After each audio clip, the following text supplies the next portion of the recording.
What's up, everybody? How you doing? I'm back for another installment of Caught in a Rant, my relatively new podcast.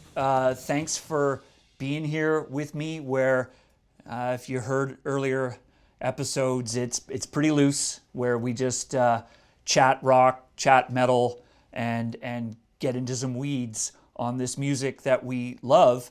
And today I am beyond thrilled to have one of my all-time personal bass heroes and someone who's created music over the years that has had an absolutely enormous impact on my life, with a little known band named Faith No More. A guy who, frankly, but this is my little pedestal, maybe doesn't get quite the credit that is due for being the architect of that band's sound, but of course many other great musical projects along the way. So without further ado, sitting with me today is Mr. Billy Gould. Billy, how are you, man?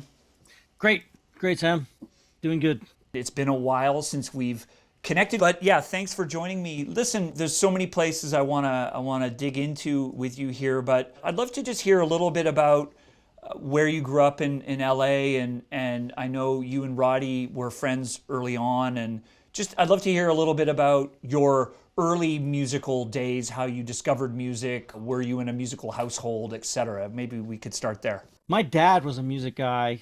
Even though he never really learned an instrument, he grew up kind of in an era, I guess, where he wasn't encouraged to express himself that way, but he had, driving me to school since kindergarten. He was always playing music on the radio, and he was really into the Beatles, really into Led Zeppelin, and so that's just, I kind of grew up hearing music a lot. He had absolutely, looking back on it now, really good taste. Like that, I said before, like there's a couple albums that I now consider core albums. One is Plastic Ono Band, John Lennon.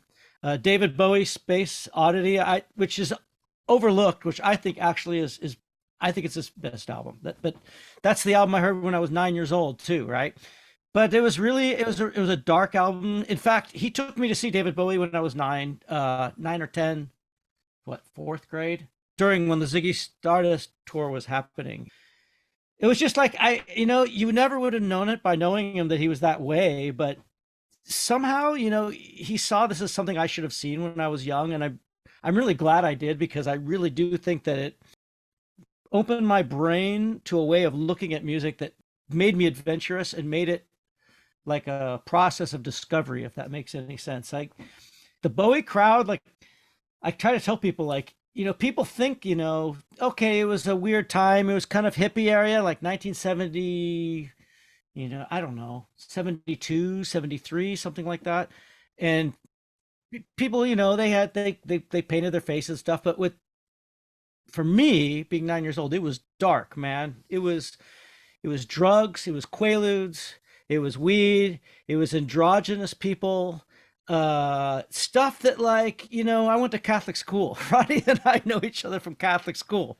We had nuns. This was a completely mind-blowing world, and so rock and roll was completely, to me, was dangerous and challenging. I was afraid of it, but it also intrigued by the same time. Yeah, that's amazing. Thanks, Dad. Good job, Dad.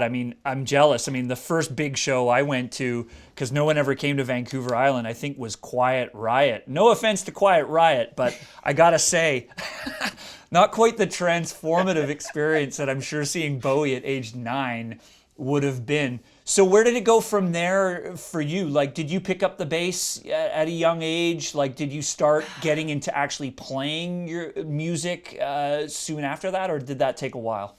I had some next door neighbors. My friend's big brother was in a band. He was a bass player, so I kind of heard about this instrument that way. And there was a group of guys in my neighborhood in Hollywood that we used to ride our bikes together, go get ice cream together, do stuff like that. I was about 12 years old, and Roddy was one of them.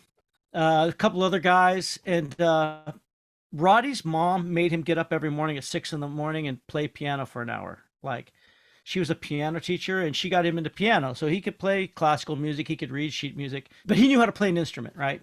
So another guy in my class was my group was learning guitar. Another guy was learning drums, and I wanted to be in a band because they were in a band. And the only one instrument that nobody played was bass, which I hear this story a lot from other bass players. Yeah. It's kind of like the way to get in a band because nobody either knew what it was or wanted to do it. So I went home, told my mom, hey, I want to learn how to play bass. And she's like, what? I want to take lessons. I want to take bass lessons. And so she goes, okay, I'm going to give you a month's worth of lessons, but I'm just going to rent a bass. I'm not spending a bunch of money on this because you're going to be into something else in about a month from now.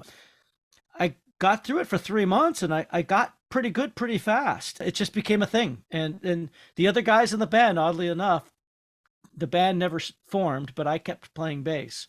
Met a kid in my Boy Scout troop who was we had the same guitar teacher, and I went to his house and we started jamming like Beatles covers and stuff like that, and then we started writing our own music. Bunch of guys in the neighborhood joined up in that group, and one of them was Chuck Mosley, who became Faith No More singer, but he was a keyboard player at the time. So that's kind of like how I got into it. How is it that you ended up in San Fran?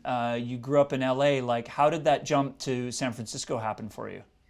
I got accepted to college. I got accepted into Berkeley, and it wasn't LA, so I could roam free up here.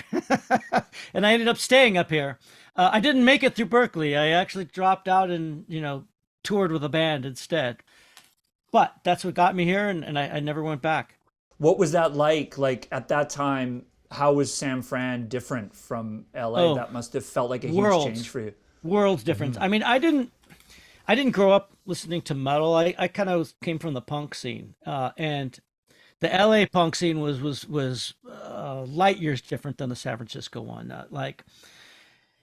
Going to gigs, I saw a lot of great gigs in LA. Energy was all about energy, and in San Francisco, people saw films, people read books, it was a little more adult, which I liked because LA was kind of like, who do you know? It was all the stereotypes about Southern California kind of translated into the punk scene too, in my humble opinion. Mm-hmm. And I was kind of a small, shrimpy kid, so it wasn't like I could fight or anything. I had a kind of hard way finding my place, with my people. In San Francisco, I could have good conversations, go to somebody's house and, drink a cup of coffee and make friends. And so it was a much more cerebral thing. The other thing about it is San Francisco, being a musician, like LA, the success of the music business was always in your face. I mean, even if you're in a punk band, you're going to the liquor store to buy a 40 ounce or a malt liquor, and there's David Lee Roth driving up in his car, to buy a thing of booze and drive away. Like, you're always confronted with success, right? Yeah. And who you are in that town, that there's always a defining thing. And San Francisco was more like Detroit. There was no industry there. So the artist's success wasn't even on the radar, right? And I'm 12, I'm 18, 19 years old, and I'm all of a sudden working with people that don't have that baggage, and you could just actually explore ideas and do stuff, focus on the art a little bit. And I liked it. I thought it was really, really inspiring. You got to think too, that was like 1981. That's only like 10 years after the hippie era. So there's still some residue of acid and it was a kind of a chaotic city. It's not like what it is now by any means. It was a really kind of inspiring place. That's super interesting. To distinguish the cities at that time, and I guess I can imagine that having that success sort of staring you down, sort of day in, day out. LA. I mean, did it for you kind of create pressure? Like, oh my God, like, I gotta be famous, or was it confining, or it's what? A different language, like another thing about LA and Hollywood, like when you grow up there, it's a small town. If you're born there and you grow up there. So, all my friends that I knew, as they get older, they're all getting involved in different stuff and they're kind of running things around there. So, you see how people, it's just normal. The business is part of normal life. It's just in everything. It's how people make their livings. Kids, that I knew grew up with, some of their parents were celebrities. It's just, but you don't think about it as a weird thing. It's just what people do for work in that town. This may seem like a weird sidebar, but I've always been fascinated with people that grow up in LA. Like that's where they're from. Because Yeah. like I grew up in a small town in the west of Canada and I didn't go to LA until like we wanted to make our first film at Banger, and like we were like knocking on the doors of music managers and record Oh labels, and man. we're like, hey, we want to Right. make a film about heavy metal. Like we have no idea. I'm like this hippie slash metalhead from Vancouver Island, right? I read Flea's book recently and he talks about like actually growing up in LA. Like for me, it's like, I don't know what I'm getting at here, but it doesn't seem like a place that has neighborhoods and where people grow up. So I'm also fascinated with like stories of Yeah. you and Flea where that's like your turf, right? And I'm always interested to hear that perspective. It's really different. I mean, LA is really, it's, I'm really feel lucky that I grew up there because I saw crazy shit actually that I didn't know was crazy at the time. Like high school, like you hear there's a party on a Friday night, it could be like in a complete fucked up downtown LA, like rundown, like flop house, or it could be in some mansion in Beverly Hills. Like you don't know. It was a grab bag. The extremes were so intense. And I mean, I kind of hung out with people from all the walks of life, so it just was. It's hard to describe, but I know coming LA living is hard to describe. it is. But I moved out of there when I was 18. It's not my Yeah. town. I mean, San Francisco now. I've lived 4 times longer here, and when I go down there now, I become a little more confronting it with it as a foreign city to me now. And maybe it's a younger generation and things change too. I feel a little more out of place. But I can't say growing up, and like what Flea said, when you have your little tribe and your crowd, that's your home. You find a way to make it your home. So when you moved to San Fran, like looking back, how did your kind of musical tastes or inspirations change once you'd made that shift? Like, how do you think it affected your musical interest and the music you actually wanted to make yourself? Well, so I moved up in 1981, and I was kind of, I would say getting into post punk. I was kind of getting out of punk rock and getting into stuff more like Susie and the Banshees and stuff like that. There was a crowd of that doing that up here, but there was also, I was living in the Mission District in San Francisco, which is an area where the very Latin district, African Bombata, Soul Sonic Force was happening, and hip hop was happening, and it was cool stuff, man. It was punk. To me, it was really punk. It was, I mean, Soul Sonic Force was using Kraftwerk, and it was that was getting in my world, getting into that world, and then the same time the thrash thing was started. I mean, like Mike Borden, and Cliff were best friends. So Cliff Burton. So, all of a sudden he's like, my friend Cliff's got this band called Metallica, and my first reaction was like, these long-haired dudes with bell bottoms. Because like, why would I listen to this? And then I heard it, I put it on. I'm like, oh my God, like this is fucking ridiculous. This is awesome. Like, you know, okay, I'm 18 years old, right? And I'm into punk rock. I mean, guys with long hair and bear bottoms are the guys in the pickup trucks with the baseball bats who would chase you down the street. So Yeah, it was that's still in those that's the days other of like, guys. Yeah. there was those days of you're either a punk, you're a Or a metalhead, hippie. you're a jock, Exactly. or you're a prep, or you're a And it's hippie. Yeah, I mean that was the same tribal for me war. coming up. Yeah, Tribal totally. war. But so that was a big like kind of mind expanding thing, Metallica, for me, because I couldn't process this super fast aggressive music that associate with bands like Discharge, with these heavy hippie guys, right? But I got it, and then there was Venom at the time, and there was like, and then Slayer and all that stuff. So that and Soul Sonic Force happening at the same time, that's We Care a Lot in a nutshell. That's where we were. It's kind of ground zero of those two things happening.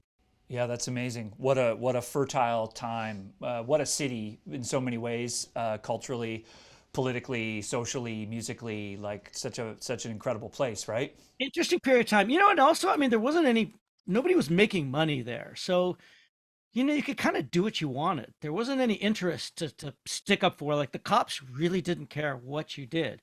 And yeah, it was a filthy city. It's a filthy city now. It was then, but You could walk down the street with relative ease of, kind of going in any direction that your instinct told you to go. You could do it. There were underground clubs that weren't licensed selling alcohol. You could walk down the street like in my neighborhood now, on a Saturday night, sometimes I would just buy like a 40 ouncer of malt liquor at the store and I'd walk down the street and I'd see an open door and I would walk in and there'd be a party in there.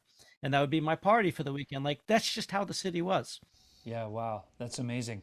Bear with me, I'm a bass player, so we're chatting, and I gotta ask you a couple bass Yeah, related sure. questions, if you let me get away with it. Been a diehard Faith No More fan for many years, and we're not going to get into the whole origin story and the ins and outs of that band because we'd need a few days for that, and you've told it a million times. But just one thing always wanted to ask you about is like kind of your role in the band, like generally. What I loved about that band and love about that band is it attracted me because it always felt like the bass and the drums were the heart of the music of Faith No More.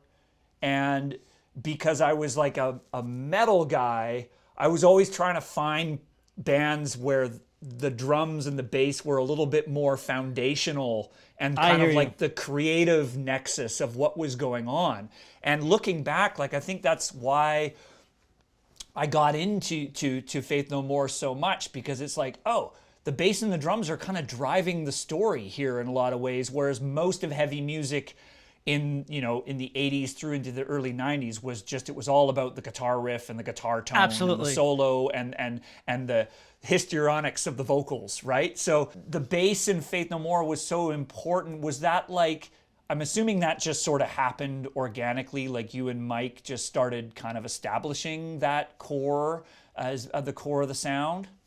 We did. I mean, Borden has a way of playing that's I've never seen anybody that plays the way he plays. It's just he's got such a strong signature, and you know, he changed my playing. I didn't play with a pick so much when I moved up here, and he's just so his punctuation. He's so articulate that really for me to get into what he was doing, I kind of had to adapt to him, and so I learned how to play with him. And I came from the world, like I was saying, of the kids of the Boy Scout troop. Like I learned how to play basically by writing music. And when somebody has a way that they express themselves, you find a way to kind of write what you do around the strengths of all the people who are doing it. And on top of that, I mean, with some music, with rock and roll, yes, the bass was like the bass knob on a stereo. Like it just made the guitar sound fuller. But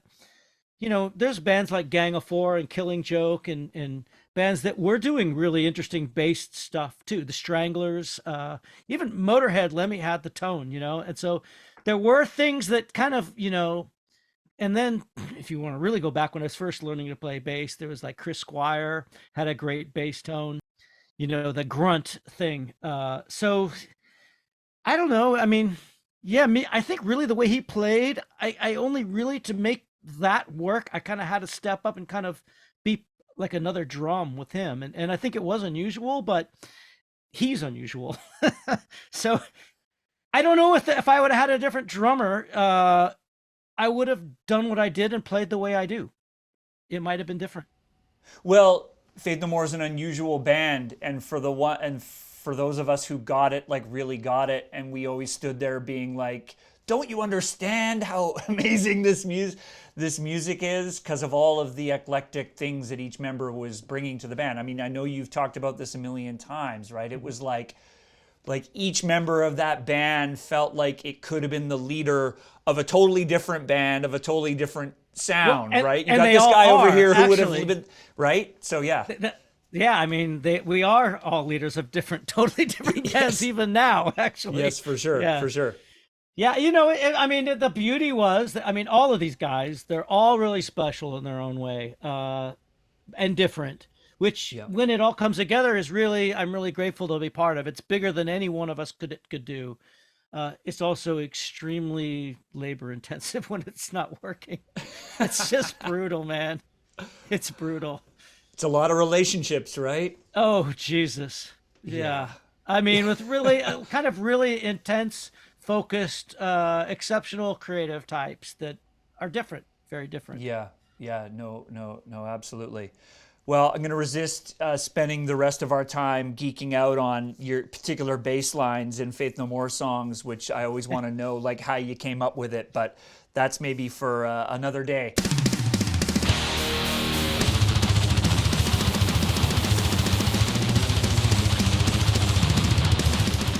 I'm jumping way ahead here.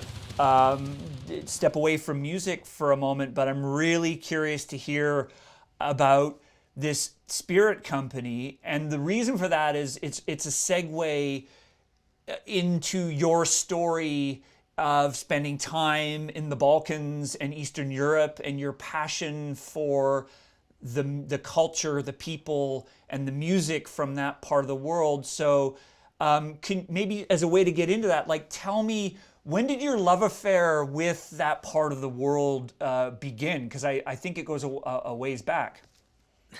You know, it kind of goes back to what I was saying before about like the David Bowie concert, like the other world out there, you know, the world that I wasn't exposed to in day to day life. And the communist world, the Eastern Bloc was always a place of fascination for me. Like, what is it really like out there? And I don't know, as a Canadian, if you were as separated from it as we were as Americans, but there was almost no information coming from out of there. And we were touring even with Faith No More. We played in Berlin the night the wall came down. But, to play in Berlin, even that day, you had to drive through this corridor of the DDR. It was a 3-hour drive from Hamburg to Berlin through this communist corridor where they searched your van and you had to go through. It was an ordeal. And it was always like, what is over that wall? What is on the other side? Look at the village over there. What's it like? And these people are driving these little cars. And, the wall fell when Faith No More played. So that was at a height of our touring. It was during the real thing.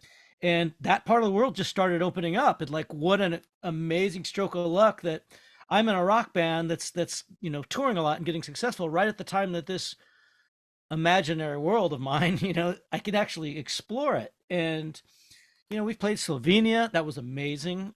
And we rented some motorcycles. We had a couple of days off and just drove. We just drove up these dirt roads, like in the middle of nowhere, just to absorb what we could. And I just kept coming back. And we played in Budapest. And these kids from Serbia came in and brought some rakia, which turns out everybody in the Balkans drinks, but I didn't know what it was.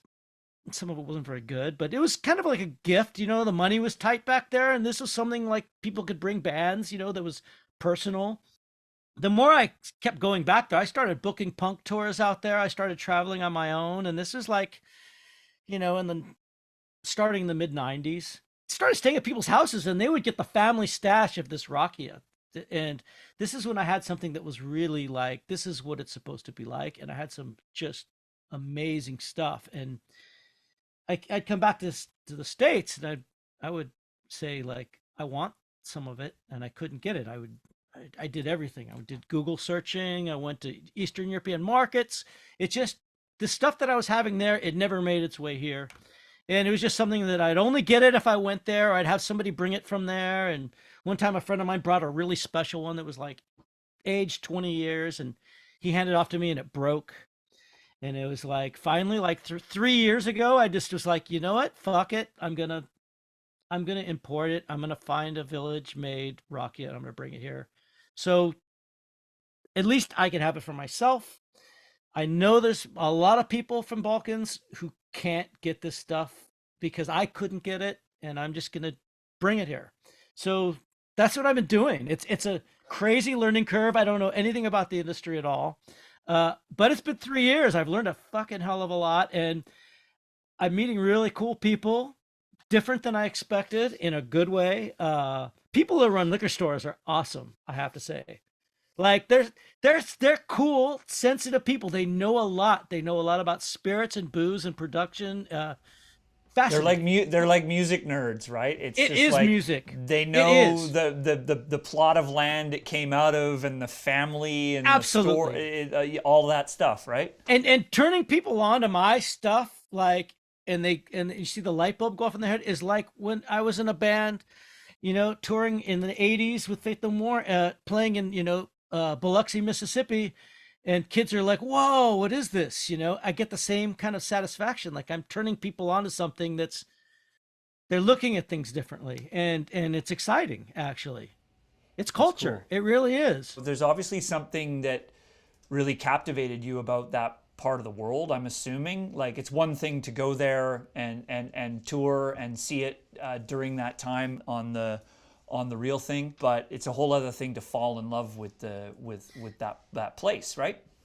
There's something about it that just when I was there, I didn't know what to expect because I had no way of even conceptualizing it. But once I got there, I felt like this kind of feels like home. And I didn't expect that. But when it did, there's just parts of it about the food and just the vibe and the sense of humor that really like felt really natural to me. But I realize I completely skipped over you describing for us what is rakia and how is it made? Give us the 101, Bill. So the quick thing about rakia was, distilled spirits came from the Arab world, actually. Alcohol is an Arabic word, and rak was the word, I think, a Turkish word for sweat. But what happened was when distilled spirits started coming into Europe, they came through Eastern Europe first because they're coming from Turkey. And so around 1000 AD, people started preserving the fruit on the farm. If there's a harvest and they couldn't use all the fruit, they could distill it to save it because they could clean their house with it. You could get drunk off it, obviously, but it didn't go bad, right? You could barter with it. To put into context, like brandy in France started, the first recorded thing of brandy was 1313, but there's a still they found in Bulgaria that goes back to 1000. So there's a 300-year gap. So kind of in the history of spirits, this was proto brandy, fruit brandy. Now there's people that still make it like the way they always made it on the same farms that they always had. Like I know a guys in some village. I'm like, how long has your family lived here? And they're like, forever. That's a long time. I mean, really. So this is something to me that's very connected to the land. It's very much what part of the country it's in. It's going to have a different flavor, even like wine. Actually, it can be very, very different. But it's something really handmade, and also it's distilled from fruit. And what that means is, to me, plums to be specific, plums, correct? Yeah, mine is plums. That's right. Okay. And Serbia Okay, yeah. really is known. Mine's from a small village on a mountain in the middle of Serbia, done by this family. It's been doing it for generations. And these special plums that grow there, and they know how to dial them in with the distillation, so they really get it right. Fruit has kind of a soul to it. It's not just water, grains, in a barrel. It's not just about the barrel. It's actually about the farm it comes from, the soul of the farm. And you, the stuff, when it's done right, you can taste the skin on the fruit, when you're drinking it. It's really, it gives you the time travel thing. It's an amazing spirit. It's really amazing is that nobody in the States, even in the industry, really knows much about it, and they should. I really think they should. And this is kind of what motivates me to do it. It's like, I can't believe nobody's done this and nobody's doing this. There's 60 million people that drink this stuff. And it never got its way into any brandy books, any history. Tell us the name of your company. Oh, the company is called Yebiga. And just so you know, you Canadians, I know there's a lot of Balkan people there. I get letters all the time. Like, we want to get it in there, but the taxes and the customs in Canada are really brutal. We're working on it. We're definitely working on it. So are we. It's called Yebiga. Yebiga. And Yebiga's like, means fuck it in Serbian. Nice. Let's swing it back to the music. At the outset, I failed to mention, how many bands you've played in, formed over the years, and the number of albums that you've produced. It's a pretty impressive list. But what are you working on these days in music? Where are you at right now?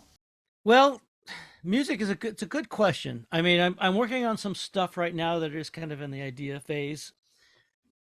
But I like it. I think there's something there. I just did a soundtrack for a film called The Eclipse that's kind of hitting independent film festivals right now. I've never done a full film score before, and I've done it with this guy Jared Blum. We have a thing together called the Talking Book.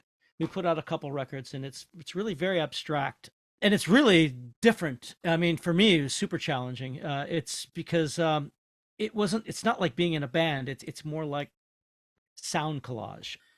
But I like it. I like what we've come up with. It's not easy. It's really not easy for me. Learning ways to approach music. It's been great for my brain. Yeah, that's pretty much it. I mean, I produce some stuff. I've got my record label, so I still release a few records a year, even though record labels aren't really what they used to be. Everything's streaming now, and bands can do everything themselves, which I think is great. I mean, the only reason I started a label was because there was stuff just falling through the cracks and there was no access, and I wanted to be a kind of a pipeline for that. Now bands don't really need me to do that kind of thing, but I still see things where my curation can help. I can offer some advice, maybe some production stuff, and so I still do some releases. Yeah. It keeps me pretty busy, all of this stuff. I mean, just learning the alcohol industry in the United States has been like a full-time job. It's brutal. It's like so insane. You see, you strike me as the kind of guy that enjoys a challenge, whether it's music or otherwise. Like your musical resume is there's nothing straightforward in there. Like no. you always want to kind of try something that turns things on its head a little bit or challenges you, right? Yeah, I just get bored, I guess. Maybe it's an ADD thing. Something about a challenge makes you really focus and pulls out the best in you. I like doing things that you might not be able to pull off. It's great collaborating with people on these kind of projects because it's like exercising, like working out. It really gets the muscles going, and when you do pull it off, it really feels good. Even Faith No More stuff. I mean, it's funny because it's Angel Dust. We had our 30th year anniversary last year, and people were like, what do you think about it now? What do you think about like back then? And it didn't really go over then. And I was thinking about it, and that was a challenge. All the Faith No More records are a challenge to make. But when they're made, I think we all kind of know when they're done, and we kind of like stamp them, and we don't really look back. I don't really listen to them very much. We kind of let them go because the challenge, I felt like we achieved, we survived the challenge. If that makes any sense. Well, yeah, and you can always relive it when you play it on stage, right? I guess that's exactly that's going back in a sense, right? In a sense, yes. In a sense, yeah. Yeah. It's much more than that, clearly. But it's interesting what you said about collaborations, but it seems like maybe, playing in Faith No More and forming that band kind of prepared you for collaborating with eclectic people right from the get-go. You may not have known it at the time, but given how, different, the inspirations and the places that each of you were coming from in that band, it seems like maybe early on you were well heeled to kind of collaborate in a word, because it's kind of like it's weird. Like Faith No More is like a band to me and to everyone, but it's also kind of a collaboration in a weird way, right? Sure, it is. Absolutely. Mm-hmm. I don't think we're a band in the regular sense. I think if we were, we would have written differently, and we would have done our business differently. And it probably would have been a lot more successful in a lot of ways, but that's okay. I mean, I like what we did and how we did it. Well, hey, when I heard the first few notes of Caffeine, I was like, I'm happy with where this band's going. I'm down.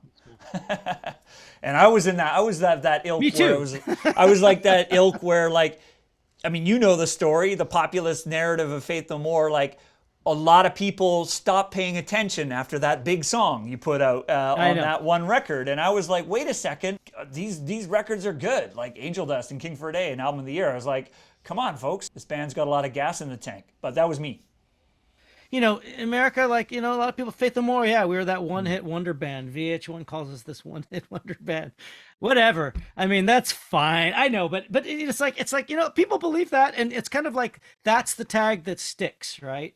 So I never like to encourage that kind of thinking. I think that everything in life is much more complex, just like politics. Things are much more complex. They're not don't go with the prevailing easy soundbite on anything. And I don't want to approach music that way either. It's just too cheap and easy. Make it different. I mean, that's why I like bands like Sparks. There's nothing heavy about Sparks at all, but they do what they do, and they just, there's nobody like them. I like that was a great documentary. Isn't it great? I'm in the category of people that I'd never heard of Sparks before. Like literally never heard of them. And like I've been making music documentaries for almost 20 years now. I'm like, how the fuck do I not know who this band is? And like there's all these like respected musicians and popular people in this film about this band. I was like super intrigued, and I was like, wow, what a bizarre, fascinating organism that was. Going back to childhood and childhood stories. So on this block, we lived in this area, Larchmont Boulevard in LA, and there was a record store there, A1 Record Finders. And this guy who worked there, he somehow took a liking to us. Like we'd ride up on our bicycles and go through the records, and we would buy stuff like Elton John, but we were trying to be cool, buy records. And this guy turned like Roddy onto Sparks. Like, this is like in the 70s. Like, to us, man, what a weird band. But that's another thing that kind of, I think, really kind of set our, I mean, me and Roddy, we can talk about Sparks now. We like them now, but, we can also go back to when we're 10 or 11 years old and we were listening to him at his mom's house. Like it's like, well, no wonder we're kind of doing this weird shit. It's kind of starting to make sense now. Yeah. I mean, really. Well, Bill, we could spend all day. You've had such an incredible career, and maybe we'll do this again next time if you're up for it. I really appreciate your time. I appreciate your music, and I appreciate your commitment to, always trying to challenge yourself and challenge us as listeners and also as drinkers of spirits. So I'm looking forward to sipping on sorry about that part. some Rakija one day, hopefully together. But yeah, really. Thank you for having me. Actually, Yeah. I appreciate you wanting to hear about these crazy things that I'm involved in. That I'm doing this crazy stuff and that you're actually interested in it. I appreciate that. Absolutely. Take care of yourself, and hopefully see you again in the flesh before too long. Awesome. Well, that was fun. How's that for some serious bass nerd out stuff? Hey, folks. Sorry about that. Couldn't help myself. He was a huge inspiration on obviously my musical path and my path as a quote unquote musician. So yeah, all around great person and fascinating individual, Billy Gould. Thank you again, Billy, and thank you everyone for stopping by, sticking around, and joining me on this latest installment of Caught in a Rant. Yeah, we'll see you all next time.